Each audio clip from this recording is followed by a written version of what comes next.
الحمد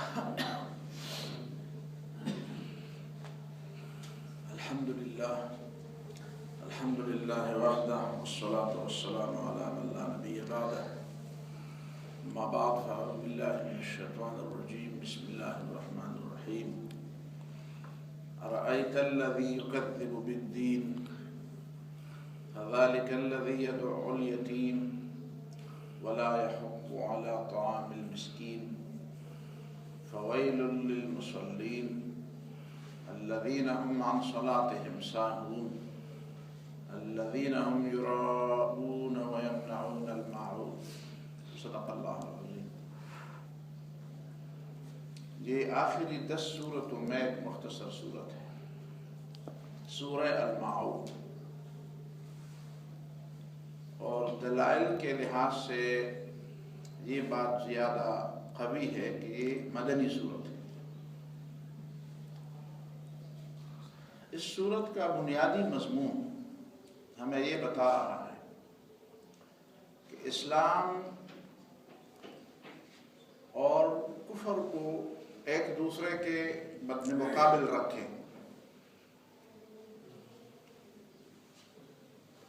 اور اسلام کو سمجھنے کی کوشش کریں. دوسری بات یہ کہ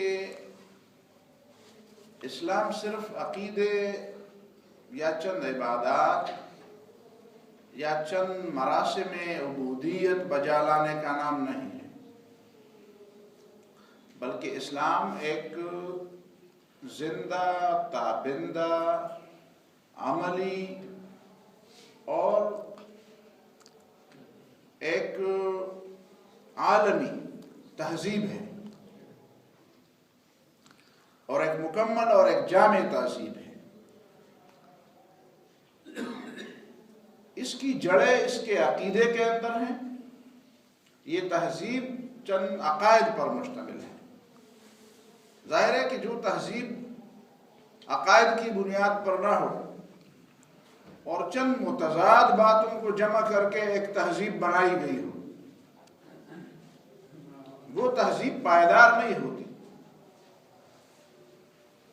اور اس کے اجزاء آپس میں ایک دوسرے کے ساتھ باہم متعاون نہیں ہوتے، باہم معاون نہیں ہوتے.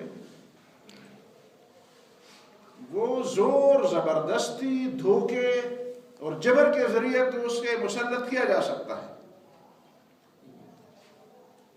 لیکن دلوں کی مرضی کے ساتھ اس کو مسلط نہیں کیا جا سکتا، برقرار نہیں کیا جا سکتا. پچھلے دنوں ایک یونیورسٹی کے ایک پروگرام میں ایک سوال ہوا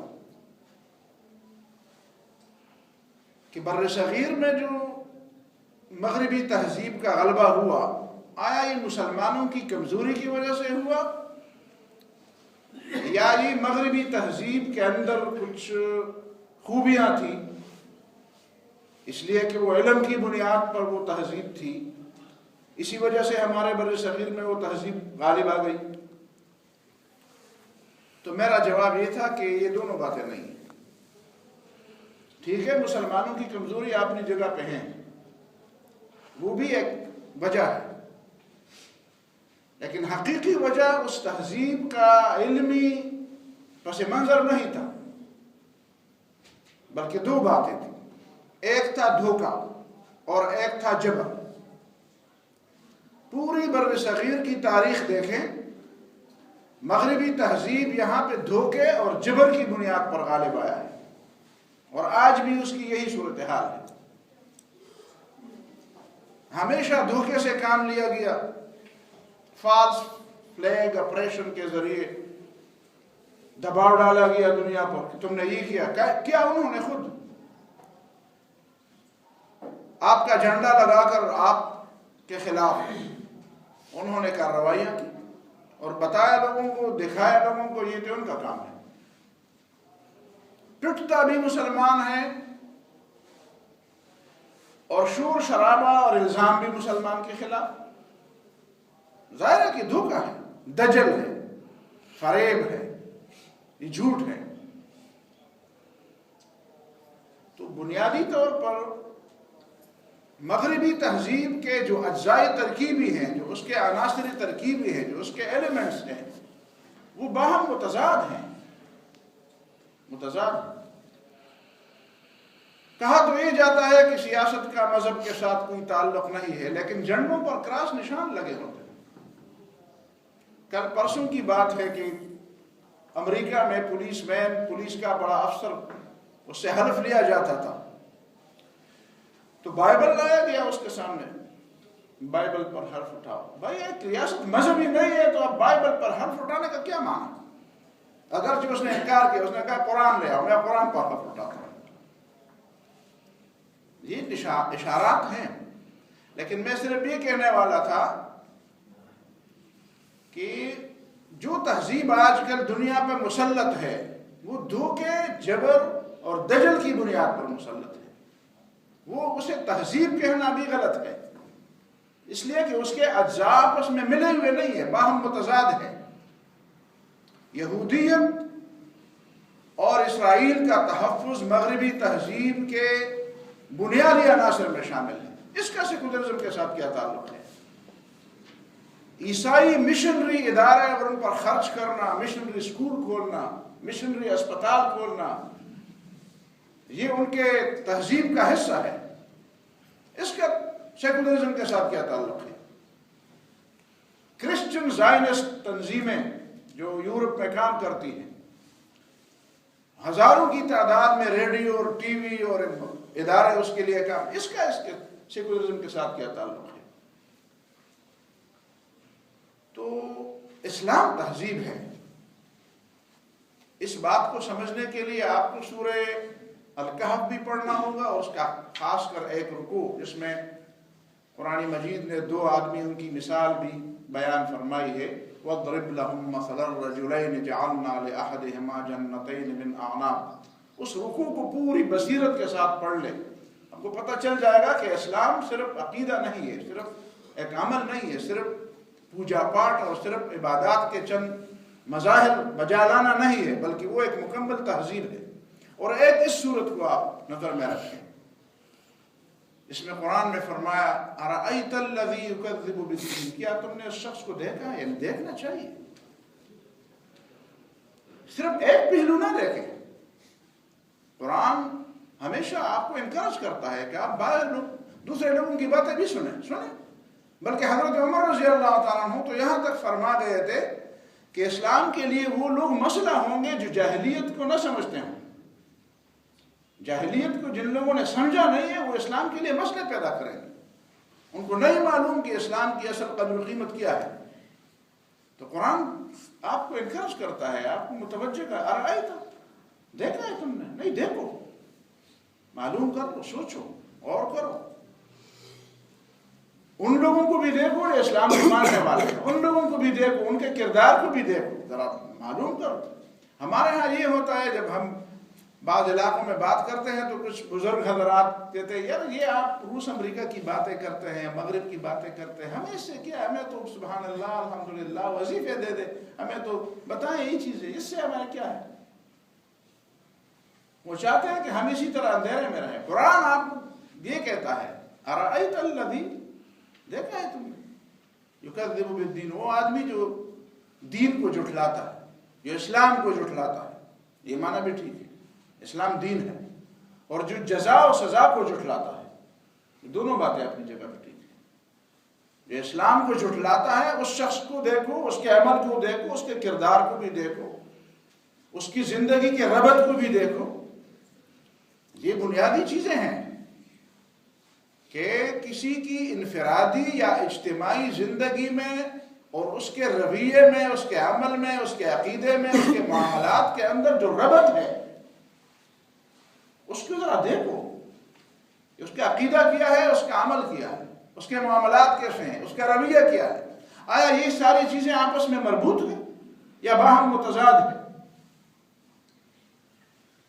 تو اب ان چار باتوں سے ہمیں سمجھایا جا رہا ہے ارأیت الذی یکذب بالدین، جو دین کو جھٹلانے والے ہیں، جو اسلام کے کو جھٹلانے والے، جو جزا و سزا کو جھٹلانے والے ہیں، وہ لوگ کون ہیں، ان کا رویہ کیا ہے؟ پہلی بات تو یہ ہے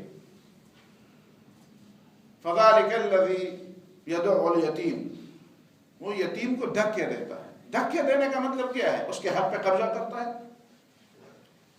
جس طرح آپ کسی کی جگہ پر قبضہ کرتے ہیں تو اسے دھکا دیتے ہیں، خود بیٹھ جاتے ہیں، تو دھکے دیتا ہے. اس کو اپنے معاملات سے یا اپنی ملکیت سے بے دخل کرتا ہے، بے دخل کرتا ہے. مولانا مودودی نے تفسیر القرآن میں بھی نقل کیا ہے، اور الماوردی کی کتاب ہے اعلام النبوہ، اس میں یہ واقعہ نقل کیا گیا ہے. ابو جہل کسی یتیم کا والی سرپرست تھا. ابو جہل، جس کو لوگ ابو الحکم کہتے تھے، فیصلوں کا بابا اور بڑا سردار تھا. اس بیچارے کے تن پہ کپڑے بھی نہیں تھے، چھوٹا بچہ تھا، اور اس سے اپنا مال مانگتا تھا. دھکا دے دے کر اس کو نکال دیا. وہ سردار کے پاس آیا، میں یتیم ہوں، بیچارہ ہوں، آپ کے سردار نے میرا مال ہڑپ کیا ہوا ہے. لوگوں نے افراح مذاق نبی صلی اللہ علیہ وسلم کے پاس بھیجا کہ چلو ہم تماشا دیکھیں گے. نبی صلی اللہ علیہ وسلم کے بارے میں تو پتہ ہے کہ ابو جہل اس کے بارے میں کیا رائے رکھتا ہے. تو رسول اللہ صلی اللہ علیہ وسلم اٹھ کر اس کے پاس گئے، کہا دے دو اس بچے کا مال. وہ فوراً جا کر اس کا مال حاضر کر دیا. لوگوں نے پھر اسے تانے دیے کہ تم تو باتیں بڑی بڑی کرتے ہو، اتنے ایک ہی بات سے ڈر گئے. کہتے ہیں مجھے نبی صلی اللہ علیہ وسلم کے ارد گرد ایسے نیزے اور ایسی چیزیں نظر آئیں کہ اگر میں انکار کرتا تو مجھے اپنی جان سے ہاتھ دھونے پڑتے، میں نہیں کر سکتا تھا انکار. ایک طرف رسول اللہ صلی اللہ علیہ وسلم کے عمل کو بھی دیکھیں، کردار کو بھی دیکھیں، جرأت کو بھی دیکھیں، یتیم کے لیے وہ جذبے کو بھی دیکھیں، اور دوسری طرف مکے کے سردار کی حالت کو بھی دیکھیں. تو یتیم کو دھکے دینے کا مطلب یہ ہے کہ اس کا حق نہیں دیا جا رہا. کسی مظلوم، کسی کمزور پر دسترازی کی جاتی ہے، اس کا حق مارا جاتا ہے. وہ ہمارے ایک دوست تھے، وہ کہتے ہیں ہمارے لوگوں میں وہ اپنی طرف سے عربی بناتے تھے. وہ کہتے ہیں کچھ لوگ یا غر والے ہیں، کچھ لوگ یا ٹر والے ہیں. تو ہم کہتے تھے یہ کبھی کہتے ہیں یہ غر والا انداز ہے، کہتے ہیں کہ یہ یا ٹر والا انداز ہے. ہم کہتے ہیں یہ یا غر یا ٹر کا کیا مطلب ہے؟ کہتے ہیں زبردست کے سامنے ہو تو یا ٹر کا لین ہوتا ہے، پیچھے ہٹ جاتا ہے، اور کسی کمزور کے سامنے ہو تو پھر یہ غر والا، پھر وہ غراتا ہے. یہ مومن کی شان نہیں ہوتی،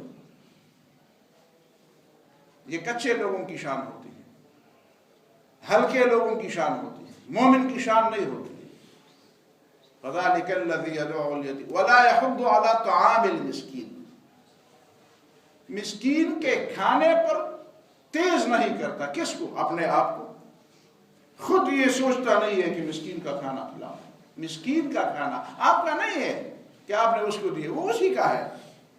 طعام المسکین ہے، وہ مسکین کا ہی ہے جو آپ نے دینا ہے. آپ اس پر احسان نہیں کرتے، دوسرے کو بھی تیز نہیں کرتے. یہ دو باتیں ہو گئی. پھر ایک اور انداز سے قرآن بیان کرتا ہے. کچھ لوگ ایسے بھی ہیں جو اپنے آپ کو مسلمان کہتے ہیں، نمازی ہیں، یعنی نمازیوں کے گروہ سے تعلق رکھتے ہیں، مسلمانوں کے گروہ میں اپنے آپ کو شمار کرتے ہیں. وہ بھی وہ لوگ ہیں جو دین کو جھٹلاتے ہیں. ایسے لوگ غیر مسلموں میں بھی ہیں، غیر مسلم تو دین کو جھٹلاتے ہیں. ایسے لوگ مسلمانوں میں بھی ہیں جو نماز پڑھنے والوں کی جماعت ہے، ان میں بھی ایسے لوگ آپ کو ملیں گے جو ہوتے تو بظاہر مسلمان ہیں اور نظر آتے بھی مسلمان ہیں، مطلب وہ نماز بھی پڑھتے ہوں گے، لیکن وہ بھی اسلام کو اور جزا و سزا کو جھٹلانے والے ہیں. فوائل للمصلین. تو ایسے نماز پڑھنے والے تو تباہ ہو جائیں. الذین هم عن صلاتهم ساہون، جو اپنے نمازوں سے بے خبر ہیں. جتنے بھی تفسیریں اٹھائیں، ایک نقطہ بہت مشکل سے سمجھ آ جاتا ہے. یہ تو درست بات ہے کہ نماز کے اندر آپ غلطی کر سکتے ہیں، وہ تو رسول اللہ صلی اللہ علیہ وسلم سے بھی ہو گئی. نماز کے اندر سجدہ سہوا تو رسول اللہ صلی اللہ علیہ وسلم نے بھی کی ہے. ظاہر ہے کہ سجدہ سہوا اگر وہ نہ فرماتے اور وہ سہوا نہ ہوتا تو ہم کیسے سہوا کو سمجھتے اور سجدہ سہوا کو پھر کیسے سمجھتے. اسی وجہ سے رسول اللہ صلی اللہ علیہ وسلم نے ایک دفعہ فرمایا لا انسا ولکنی انسا، لیکنی انسا، میں بھولتا نہیں ہوں، مجھ سے بھلایا جاتا ہے تاکہ آپ کو سمجھایا جائے، تاکہ آپ کو سمجھایا جائے۔ لیکن قرآن نے فرمایا فویل للمصلین الذین هم عن صلاتهم ساہون۔ اس کا مطلب یہ ہے کہ ان پہلے والے باتوں میں اور بعد میں آنے والی بات میں نماز کو کوئی بہت بڑا دخل ہے۔ یتیم کا کھانا، یتیم کا حق دینا اور مسکین کو کھانا کھلانا، اور آگے کی بات ریا سے بچنا اور لوگوں کی ضروریات کی چیزیں ان کو دینا، ان سب میں نماز کو بہت بڑا دخل ہے۔ تو یہ تعجب کی بات ہے کہ کچھ لوگ نمازیں بھی پڑھتے ہیں اور نماز سے کوئی سبق بھی نہیں لیتے۔ اس کا مطلب یہ ہے کہ ہم نے آج سوچنا ہے کہ ان چار باتوں کا نماز کے ساتھ کیا تعلق ہے، اور کیا نماز پڑھنے والے سے اگر یہ بات بعید ہے کہ وہ نماز بھی پڑھ رہا ہو اور ان چار باتوں میں سے کوئی بات بھی اس کی زندگی میں نہ پائی جاتی ہو، تو اس کا مطلب یہ ہے کہ وہ اپنی نماز کے بارے میں سوچے کہ میری نماز مجھے ان چار باتوں سے روکتی کیوں نہیں ہے۔ وہ بنیادی بات پھر یاد کرنے کی ہے کہ ہماری نمازیں بس مسجد کی حد تک ہیں۔ کاش ہماری نمازیں ہماری زندگی میں مؤثر ہوتی، کاش ہمیں نماز کا سبق باقی زندگی میں یاد ہوتا، کاش ہم شعوری نماز پڑھتے اور اس نماز سے پھر ہم یہ سیکھتے کہ واقعی عمل کی زندگی میں ہمیں کیا کرنا ہے، اور کیا وہ نماز کیا ہمیں پڑھا چکا ہے، نماز کیا سبق ہمیں دے چکی ہے۔ فویل للمصلین الذین هم عن صلاتهم ساہون، وہ نماز سے غفلت میں پڑے ہوئے ہیں، یعنی نماز پڑھتے ہیں لیکن پھر نماز سے غافل ہو جاتے ہیں۔ اس کا مطلب یہی ہے کہ نماز ان کی عملی زندگی میں کوئی تبدیلی نہیں لاتی، عملی زندگی میں ان کو یاد ہی نہیں ہوتا کہ نماز ہم نے پڑھی ہے یا ہم نے پڑھنی ہے۔ اب نماز کو ضائع کرنے والی ساری باتیں اپنی جگہ پہ، وقت پر نہ پڑھنا، درست طریقے سے نہ پڑھنا، نماز میں چوری کرنا، بے وقت پڑھنا، قضا کرنا، کبھی پڑھنا کبھی، یہ ساری باتیں اپنی جگہ پہ غلط۔ لیکن ایک جو بنیادی غلطی ہے وہ نماز سے سبق نہ سیکھنا، نماز کو اپنی زندگی میں دخل نہ دینا۔ اور پھر وہ جو لوگ نماز کو اپنی زندگی میں دخل نہیں دیتے، وہ نماز پڑھتے پھر کیوں ہیں؟ تو قرآن نے صاف فتویٰ لگا دیا کہ الذین هم یراؤون، وہ دکھاوے کے لیے پڑھتے ہیں، وہ اس لیے پڑھتے ہیں کہ نظر آ جائے کہ وہ مسلمان ہیں، چاہے حقیقت میں ان کا اسلام کے ساتھ کوئی واسطہ ہی نہ ہو، لوگوں کو نظر آ جائے کہ میں بھی مسلمان ہوں، میں بھی مسلمانوں کے گروہ کا ہوں، میں بھی نماز کا پابند ہوں، میں بھی مسلمان ہوں، میں بھی خدا کے سامنے جھکتا ہوں۔ تو یراؤون، وہ ریا کرتے ہیں، وہ دکھاوے کے لیے کرتے ہیں۔ اور ویمنعون الماعون، وہ تنگ دل ہوتے ہیں، کنجوس ہوتے ہیں، بخیل ہوتے ہیں، وہ ایسی چیزیں بھی لوگوں کو نہیں دیتے جو واپس کرنے کے ہوتے ہیں۔ کوئی اس سے اپنا کام لے لے اور وہ واپس کر لے، چھوٹی چھوٹی چیزیں، عام استعمال کی چیزیں جو ہمسائے ایک دوسرے سے لیتے ہیں، عام استعمال کی چیزیں جو ایک آدمی دوسرے آدمی سے عاریتاً لیتا ہے کہ بھائی یہ مجھے دے دو پھر واپس کر دوں گا، لیکن وہ بھی نہیں واپس کر دیتے، واپس نہیں کرتے۔ وہ ہمارے ہاں ایک مشہور محاورہ ہے، کوئی آدمی کسی دوسرے آدمی سے بیلچی ادھار لے رہا تھا، مجھے بیلچی دے دو۔ اس نے کہا میں نے تو اس میں دہی رکھ دیا ہے تاکہ وہ دہی بنانے کے لیے میں، اس نے کہا بیلچی میں بھی کوئی دہی بنا دیتا ہے؟ کہتے ہیں بہانہ چاہتے ہو تو بہانہ میں نے کر دیا، اور باقی اور کوئی جھگڑا چاہتے ہو تو ٹھیک ہے آ جائیں۔ یعنی ایک ایسی چیز، کہتے ہیں لوگ اس کو خراب کر دیتے ہیں، تو لوگوں کی بھی غلطیاں ہیں کہ وہ خراب کر دیتے ہیں، لیکن یہ مینٹلٹی، یہ ذہنی کیفیت، یہ تنگ دلی، یہ دنیا کی چھوٹی چھوٹی چیزوں سے اتنی محبت کہ چاہے اس کے بدلے ایمان چلا جائے، اخلاق پہ عیب آ جائے، اخلاق داغدار ہو جائے، انسانیت نیچے گر جائے، لیکن میں نے تو اپنی چیزیں محفوظ رکھی۔